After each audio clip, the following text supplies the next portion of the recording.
அப்போ அம்மா வந்து எல்லாரையும் கூட்டிட்டு போய் இந்த குட்டைக்கு வர மத்த பறவைங்களை காட்டுறாங்க. எந்த இடத்துல இருந்து இடம் பெயர்ந்து வருதுங்கன்னு தெரியல, ஆனா எல்லாமே அழகா இருக்குங்கன்னு சொல்றாங்க.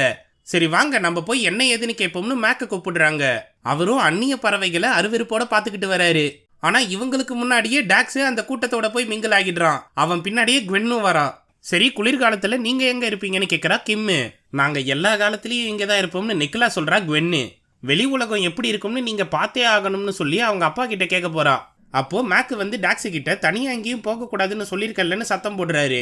எப்பா இவன் ஒரு பொண்ணு கிட்ட கல்யாணம் பண்ணிக்கலாமான்னு கண்ணிலேயே கேட்டாமான்னு கொளுத்தி போடுறா குவென்னு. சரி சரி எதுவா இருந்தாலும் வீட்டுக்கு போய் பேசிக்கலாம். அப்புறம் நீங்க எங்க இருந்து வரீங்க, எப்படி இருக்கீங்க, அவ்வளவுதானே, நல்லா விசாரிச்சுட்டேன், இப்போ நான் வீட்டுக்கு போறேன்னு சொல்றாரு மேக்கு. அப்போ கிம்மு குடும்பத்தை சேர்ந்தவங்க நாங்க ஜமைக்காக்கு போறோம், அங்க கடல் தண்ணி கூட தகன்னு ஜொலிக்கும், அதெல்லாம் நீங்க பாத்தீங்கன்னா வாயை பொழந்துருவீங்கன்னு ஆசையை தூண்டுறாங்க. இதுக்கப்புறம் என்ன நடந்துச்சுன்னு தெரிஞ்சுக்கணும்னா கீழே இருக்க லிங்கை கிளிக் பண்ணுங்க.